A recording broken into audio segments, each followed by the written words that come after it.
부지런한 꿀벌은 슬퍼할 시간이 없다는 말이 있다. 벌이 그만큼 부지런하다는 것이지만 사실 다른 곤충보다 존경받는 까닭은 부지런해서가 아니라 남을 위해 일하기 때문이다. 벌은 꽃에서 꿀을 얻지만 꽃에게 상처를 남기지 않고 오히려 열매를 맺을 수 있도록 꽃을 도와준다. 이렇듯 서로 돕고 살아가는 삶을 산다면 얼마나 좋을까. 희생이라는 생각을 하지 않고 남을 돕는 것이 나에게도 좋은 것이라고 느낄 때 비로소 함께 행복해지는 길이 아닐까.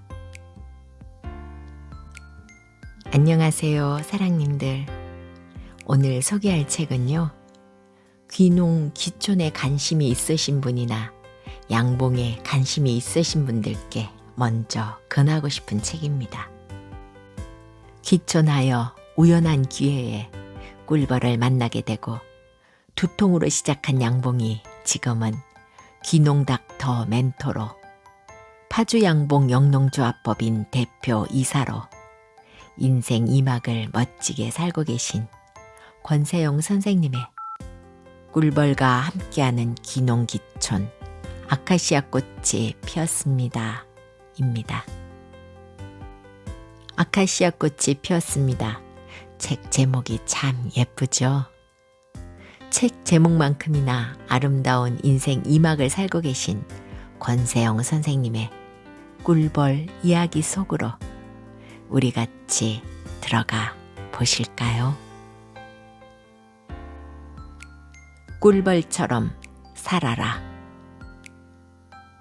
일벌은 자기 몸 길이의 10억 배를 날아다니고 여왕벌은 일벌의 3배 크기에 40배 오래 살고 한 개에 1.3g이나 되는 알을 매일 1,500에서 2,000개 낳는 산란 작업을 평생 하게 된다. 세계 약 150종 작물 중에 30%가 꿀벌에 의존한다. 세계 식량의 90%를 차지하는 100가지 작물 중 71% 작물에 수분작용을 한다. 꿀벌은 화분 매개를 해주므로 식물의 수정을 도와 열매를 맺게 하고 시설 재배 및 과수 작물의 맛과 모양 생산에 중대한 영향을 준다.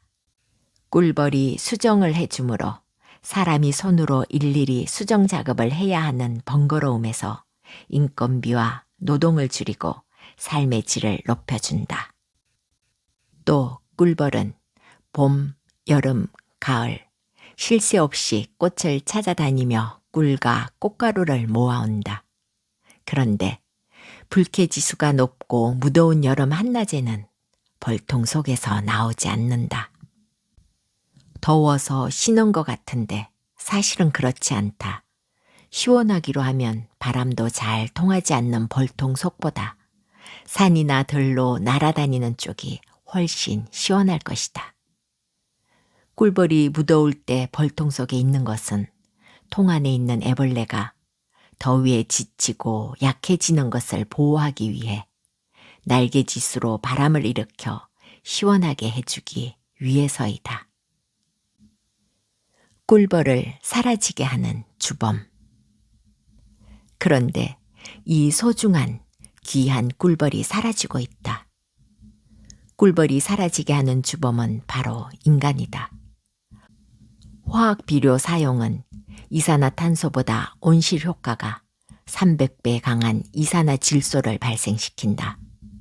이산화질소는 오존 파괴의 최대 주범인데 대기 중에 자연적으로 존재하기도 하지만 현재 배출되는 양의 3분의 2는 농업 활동에서 나온다.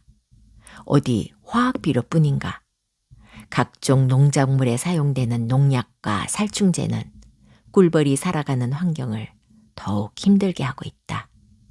많은 화학 비료와 농약으로 대기 중의 온실가스를 저장할 능력을 잃게 되기 때문에 유기농 농업이 절실히 필요한 것이다. 인간이 한평생 살아가면서 소비하는 나무는 300그루. 그렇다면 내가 태어나서 한평생 살아오는 동안 오염시킨 지구를 최대한 원래대로 돌려주려면 300그루의 나무는 심어놓고 죽어야 하지 않겠는가. 그래야 꿀벌이 살고 꿀벌이 살아야 인간도 더불어 살 수 있지 않겠는가. 과연 꿀벌만큼 국가에 기여하는 것이 얼마나 있을까. 우리 인간도 꿀벌을 닮아 대대손손 후손에게 물려줄 지구를 위해서 미럴 식물을 심는 것은 꿀벌과의 약속이다. 미럴 식물로 심은 한반도, 꽃으로 뒤덮인 삼천리 금수강산을 상상하면서 70을 넘긴 지금 꿀벌 친구를 찾는다. 귀농, 귀촌. 시골에 땅을 구입하여 귀농과 더불어 꿀벌과 함께 전원 생활을 하려고 한다면 자기 땅에 대한 개발 마인드를 갖고 있어야 한다. 꿀벌과 함께 전원 생활을 하면서 땅의 가치를 높이고 땅을 이용해 꽃이 피고 열매가 열리는 밀월 식물을 심어 돈을 벌 수 있다면 얼마나 좋을까 하는 생각을 한다면 주변과 자연 환경을 최고의 가치로 인정해 주어야 한다. 첫째, 밀월 식물을 가꾼 만큼 가치는 올라간다. 원래 좋은 땅은 없다. 좋은 땅은 만들어진다. 볼품없는 땅도 잘만 가꾸면 몇 배의 가치를 만들어낼 수 있다. 가꿀 때는 반드시 테마를 만들어야 한다. 이렇게 되면 땅의 가치는 올라가고 사계절을 이용한 테마는 돈이 된다. 둘째, 주제를 파악해야 한다. 이 땅에서 무엇을 할 수 있을지를. 단순하게 전원주택이나 지어 꿀벌 치면서 만족할 것인지 아니면 또 다른 수익을 얻겠다면 그 땅과 꿀벌과 맞는 주제를 정확하게 정해야 한다. 전원 카페를 이용해 봉상물을 홍보, 판매하거나 또 나무만 심는 것이 아니라 밀월 식물이면서 꽃과 열매를 이용한 이벤트를 어떻게 할 것인지 심사숙고하여 가장 현명한 선택을 해야 한다. 셋째, 욕심은 금물. 환경은 살리고 집은 죽여야 한다. 집은 짓는 시간부터 손해지만 땅은 가꾸는 만큼 이익이다. 중요한 것은 땅을 가꾸더라도 자연 환경을 살리면서 가꾸어야 한다. 산과 나무는 구걸하거나 구애하지 않는다. 지치고 힘든 자들을 말없이 품어준다. 그래서 좋다. 오늘의 낭독은 여기까지입니다. 이 책은 꿀벌의 소중함을 다시 한번 생각하게 합니다. 중년이 되면 한 번쯤은 귀촌을 꿈꾸기도 하지요. 복잡한 도심을 떠나 자연과 더불어 사는 삶을 꿈꾸어 봅니다.